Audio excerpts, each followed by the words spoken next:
Hike a fire.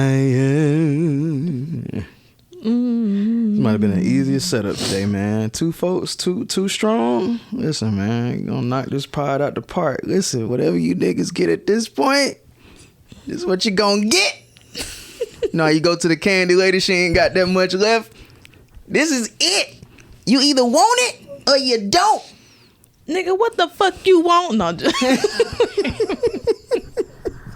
I do miss the candy lady. Oh man, do they even do candy ladies anymore? Man, hell no, man. My grandmother was a candy lady. Oh really? What your grandma used to have? My grandmother had everything. She had the frozen cups. She had the homemade nachos. She had the homemade burgers, turkey burgers. She had the hot pickles. Whoa. A la carte? All of this? Wait. Bruh, this is too much. Turkey burgers in the crib? In the crib. When I tell you, folks would literally knock on my grandmother's back door and be like, can I get two things of nachos?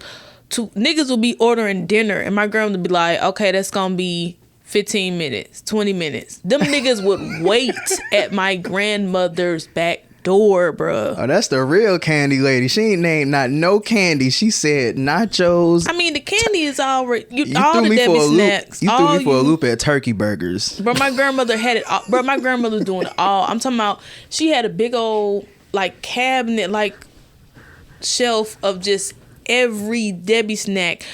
Cookies, candy. I mean, literally. And once we got a certain age, she would let us work it. Because, I mean, of course, seriously. Because, I mean, everything was 50 cent, 25 cent. You know what I'm saying? Yeah. And we literally, I would do it. Take the orders, tell her, she gonna make it, bring it out. Turkey burgers from the candy lady. Was the meat already like, was it already pattied? Or she like go straight back there, make the patties? Go straight back there. My grandmother's Southern. My family's from Tennessee. My grandmother is Southern. Like, this is real deal, like homemade cooking type shit. Like that shit. When I tell you, I think my grandmother stopped me in the candy lady once I got in like 10th, 11th grade. Oh shit, you was okay. And I think I died on the inside. Because why did she stop? Age. Okay. You know, she was saying that my step grandfather at the time, he passed like a year or two before, and she was just saying that it just wasn't safe anymore. Which I get it, you know, she's old. You know what I'm saying? She's you said older. 2010, 2011, having random niggas come in your house. Yeah, it's a different generation of young niggas at that time. And she's by herself at this point. You know, my husband is passed. So it's like, it's time to just go ahead, slow it down. Then like people weren't respecting the cutoff time. My grandmother's cutoff time was like 9 o'clock. Don't come knocking at my door at 9:05. Of course, people try it, you know. And she was open late. Shit. Yeah. 9 o'clock? Man, listen. 9 o'clock, turkey burgers on deck. Man, listen, dog. Nachos good as fuck. Like, literally. Like, it was... And it's crazy because that was the experience that I had. So if my grandma's doing that for the peep strangers... Yeah. Her cooking and all that, it was... She did everything for us. And it was to the point where I had never had that type of Southern cooking style... you know, lifestyle growing up as far as parents. And so I dig it. We told my grandmother straight up, like after like 2 weeks, like, yo, can we get cereal?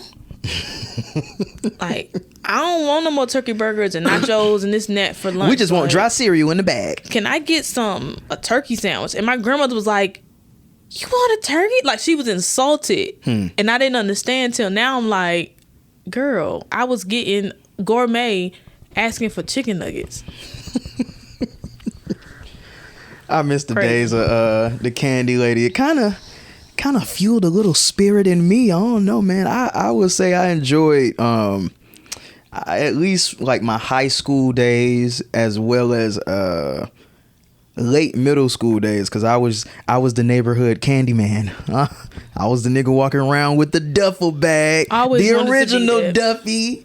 You said you what? I always wanted to be that in school. Dog. I don't know why I didn't, but I hopped into it on accident. I might have told this story ages ago on this pod, but we have new listeners. What's up, y'all? Hey.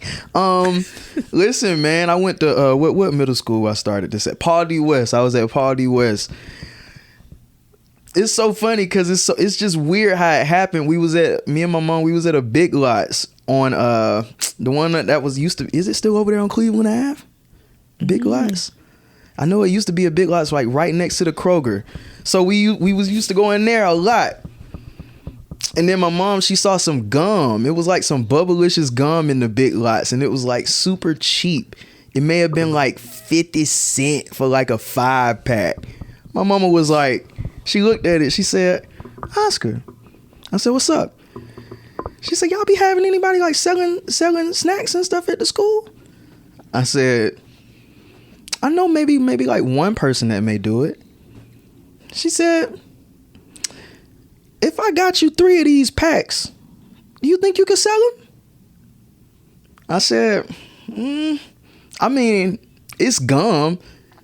So anybody that knows somebody, like if you in school, gum is like one of the most highly requested things. Just anybody pull out a piece of gum, everybody is going to take your whole pack. So I was like, I think I can sell these. So I went to school. Them bitches sold out in like 30 minutes, all 3 packs. I went back home. I said, Mom, we might be on to something. Took me right back to Big Lots, and I started just selling gum. Then of course niggas is like, when you gonna start selling more stuff? Like, when you gonna diversify your portfolio? Nigga, what are you talking about? Diversifying portfolios and shit. So I'm like, Mom, they asking for more stuff, and I don't know what to get. Cause of course, like I ain't really been to a Big Lot, so not a Big Lot. I've never been to a BJ's or a Sam's at this point, so that's where you get the candy and all that shit from. I'm thinking small, so I'm like, okay, let's get some packs of Oreos. So now I'm hustling gum and Oreos. Know what I'm saying? Then after that, I'm like, okay, let's do something different, man. Let's really get to this money. Let's start adding candy into the mix. So that's when we started going to Sam's. And shouts out to my mom too, because just the sacrifice of, because I remember we used to do this damn near every Sunday after church. She would take me to Sam's Club and I would stock up. She never asked me for no gas money, because I am making money off this candy. She never asked me for no gas money for going to Sam's, because I mean, she was shopping for shit too. So it was like a double doozy. Go in there, get my stock, she get her shit. So now I'm graduated to the Skittles and the Starburst pack. Got the multi-pack. Going crazy. And that was a really great time in my life. And this is middle school. So when I got to high school, I already knew as soon as I get in Westlake, I'm like, I'm about to tear this bitch up. Let me just wait like 3 months, see what the temperature is like, see what these resource officers is like up in here. I used to really think on some drug dealing type shit. And you really had to. Yeah, you did. I really felt like I was pushing crack. Like, I ain't gonna cap to you. And the way that niggas would come up to you like fiends for snacks, for hot juices, because I ain't never some niggas used to put they shits in the fridge overnight so that they customers could have cold Capri Suns. I was like, man, these niggas gonna want this dope regardless if I step on it or not, nigga. Niggas used to be drinking hot Capri Suns with hot Cheetos in a big Texas. Yep. But see, going back into that like drug dealer mentality, all of my competition would sell candy for $1. That was like flat rate. Everybody was $1 in and out the door. That's what it was. I was like, I need a competitive advantage. So I'm literally looking at like the variety pack. I'm taking the 24 that come in the variety pack, multiplying it by $1. Of course, that's $24. The thing, a candy probably cost at that time, shit probably cost about 9 something.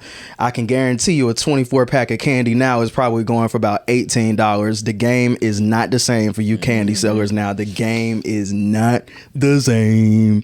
So for me, I'm calculating and I'm like, okay, that's a good profit if I sell it at $1. But I want these niggas to come back. You know what I'm saying? I want them fiending. For that old dope. I'ma sell my candy for 75 cents. I knew you was gonna say that. And I was the 75 cent king. Niggas was like, man, he got his shit for $1. But I heard got his shit for 75 cents. So if I do that, I got a quarter, and then I already got some loose change in here. I got another quarter, that's 50 cents. I can get him the 50 cents, and I can get me a hot Cheeto or a drink. Like, we good. I can get more for my buck. So I was literally taking over competition. Niggas was mad at me. And they wasn't trying to budge on changing their prices either. So I'm like, oh, y'all niggas think this shit sweet. I really sound like I'm in the episode of The Wire right now, but this is great. This is exactly where I was at. I miss those days. And then my ass had like a no dope on Sundays kind of little mantra where on Fridays I didn't want to sell anything. So Fridays I would be off, and it was kind of like Chick-fil-A being closed on Sundays. Niggas would really be mad at me because Friday is the day that all of these niggas get the money from their parents. This is when the money come in. This is where if I go to lunch, I can get me some wings for lunch today. I can get me some of the big budget pizza, not that shit pizza. I don't have to get me a chicken wrap today. I can get good food. So niggas have money, but I was like, nah, I want to rest today. I don't want to sell on Fridays. Tuesday, you tripping. You should have picked Tuesday or something. But see, they just like with Chick-fil-A, they wrapped around on Monday. They come back for me Monday when we back in school. I never suffered on Monday through Thursday. Niggas already knew my schedule. If I was ever selling on a Friday, it's because I ain't get all my shit off and I just needed to sell this to get it done for the week. But I would be done selling all my shit by Thursday. That is so funny. And I take Fridays off, dog. We still talk about candy, right? It's just still candy. Yeah. Sound like dope. It definitely sounds like so much like illegal. Dope. Especially when I got caught by the resource officer. Oh my God, he thought I had the biggest pack of dope. And nigga tried to your shit. Took my shit. He was trying to take my money, and I said, I might have to call my mom up here if you do that, and that's gonna be a problem. He said, yeah, we ain't gonna do that. Had niggas on damn near on payroll. Hey, this shit gets deep the more I think about it. I had teachers on payroll, all right? I used to pay teachers tax because teachers can easily tell on you. Mm-hmm. You go in there, and you got my big taxes for the week? Yeah, man, you good. Here you go. Like, you had to do that type of shit. Mm-hmm. Oh, man, I miss those days. Sometimes I do wish like, and it's not really a thing to do now. It ain't really. I think niggas are also a little more health conscious too, and don't really eat all that junk shit. But if there was a way to like push the shit out my trunk, I'm lying. I'm not gonna do that no more. If I was in a school setting, I would try to get my shit off. I ain't even gonna lie. If I was a teacher, I would probably try to get my shit off. When we was at Camp Creek middle Shout out Miss Johnny. She was actually my competition in school. She definitely sold, and she had it to where like the last 30 minutes of the day, all the kids come to her classroom, and literally she sell snacks. I'll never forget my damn competition was a damn teacher. That's some bullshit. She came. Miss Johnny used to come into school with a trash bag full of shit, but I could not hustle out of my duffel. You know what? I'm just gonna get this pod started. Let's get the pod started, man. Episode 220. Independent artists only. This is Deontay Hitchcock. Okay, step with it, rep with it. Okay. I was born with it, baby, blessed with it. Alright, so we waiting on, tell them let's get it. Alright, so we waiting on, tell them let's get it. I'ma come step with it. I wanted to try to find some rap today.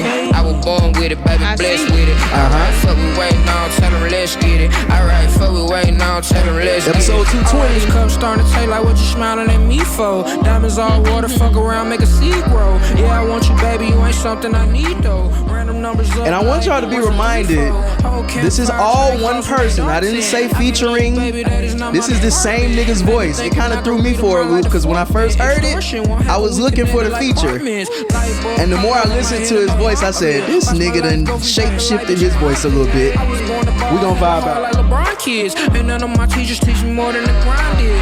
Turn your dog pull up. Hey. Whole gang winning. Lanes teaming up. Okay. Niggas blind hating. They ain't seeing us. Y'all ain't putting on. I done seen enough. I'ma come. Step with it. Rep with it. If you in your car, if you at work, turn this shit up, turn it up, turn it up, turn it up. I'm surprised ain't nobody like that be on TikTok and all that. How they ain't like use it as like a good little background. I mean, that's a really good little song for skits, everything, reels, dances, challenges. It is. I ain't gonna lie, I be finding niggas early. Well, Deontay has been out for a while. He was on Dreamville's compilation a while back, and it's so funny. I actually remember. Yo, like damn. Say something. What? Okay, there we go. Like, what's going on? I actually remember Deontay Hitchcock. I don't know if you remember me, but there was a fashion show that had started by this guy named his name is Charles, and he put on a fashion show called Young Atlanta. I was performing, me and him actually performed at the first Young Atlanta fashion show. They've been doing it since maybe 2013, I think that was. But man, it's just crazy to see like people go up and keep doing their shit again. I don't know, man. If I live this life and y'all niggas don't know me for real, I ain't do something right. Cause every damn body I done been around, alright, is somebody. So if I don't be somebody, by the time this shit done, by the time these curtains close, hey man, I might have some regrets. You're not gonna have no regrets because it's gonna happen. Talk that shit, man. Talk that shit. It's gonna happen. Welcome to the What's in My Bag podcast. It is me, your host Lewis B, and I am joined by this ain't a gang today. I ain't never seen gang. Yeah, just I ain't never seen a gang of two people. a gang. Mini gang? No, it's just us. us.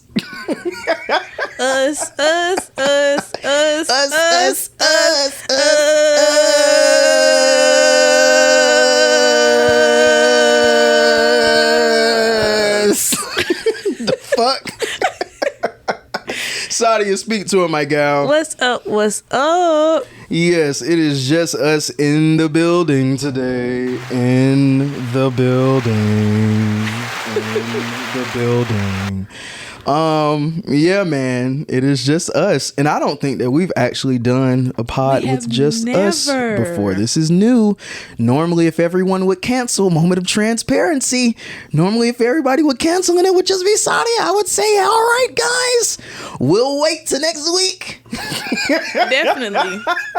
I swear to God, I was looking for the text. I was like, I'm about to go to Walmart. I said, nah, I'm on the way. Cause see, things are totally different now. All right. Long gone are the days where we don't pay for this shit. All right. Mm-hmm. Did some calculations. We really over $100 an episode when we come in here. So like, we got to keep the show going. You feel me? So yeah. Yep. We already know Jaday's not really with us like that for real, and Kevin called out super last minute, so it's just us. The show must go on, and I'm not gonna lie, on the way here I was like, ooh, I'm excited to see what this chemistry look like. Mm-hmm. I'm excited to see if we have some chemistry. I ain't gonna lie to you, because I'm not gonna lie. Yo, I don't know Saadia like I know Kevin and Jaday. Those are people that I started the pod with, and before the pod, I was great friends with them. Saadia came. So we're learning each other still in real time.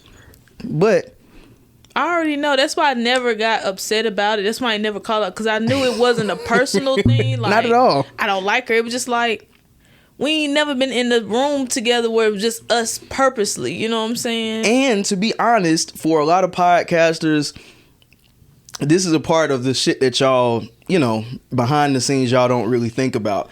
It is extremely difficult for two people to do a pod. It is difficult when it's a podcast that is like this, where it's like you're relying on input from multiple people to keep this thing going. When it's just like a podcast, if it's like an informational podcast or something like that more people out there have, it's different. You're talking to one person, you can engage and keep the shit going. But a lot of the shit here, like topics that we be having, it be like, okay, let's hear from 3 or more. Right. So we gonna keep this shit moving. You know what I'm saying? We're gonna keep it moving. This is why we the best podders in the nation. I ain't gonna lie, I really like the 2-person setup. It's clean. It is clean. I'm about to tell the niggas not to come back. Just kidding, guys. We always want you. After this, we only got 2 left, so it's like you are funny. You are funny. I do like the vibe though. I mean, it's not bad. The setup was easy. Like, man, listen, dog. That be the dog. I ain't gonna cap. When we was at 4, if one person called out, I'd be like, yes. Because setting up 3 was way easier than setting up 4. Trying to get 4 chairs in here, very difficult task. But hey, man, 2 niggas got, we lit, baby. But yes, man, episode 220 of the What's My Bag podcast. I'm not gonna lie, this is episode 2. Listen, as we end this thing out, I think the last episode I'll have a lot to talk about, because that'll be like the, oh my god, let's talk about all of this episode. But now, exactly. I ain't listen, bruh, I don't be having topics like that for real. Like I be living my life. I'm living my life. Like, and I'm not gonna lie, if this was like a current events podcast, everybody been on their best behavior. There ain't nothing to talk about. And we don't do that week to week shit where we keep y'all niggas in tune with shit happening. By the time this episode come out, shit might be the new year. I don't know. Right. So, you know what I'm saying? But yes, we gonna try to get through it to the best of our abilities. Let's see. Congrats, Kev, on your Voyage ATL article. See? I be making topics for niggas that ain't even here. This shit piss me off, man. And see, I think for me, I've learned in me, and this is like a personal thing going off on a tangent.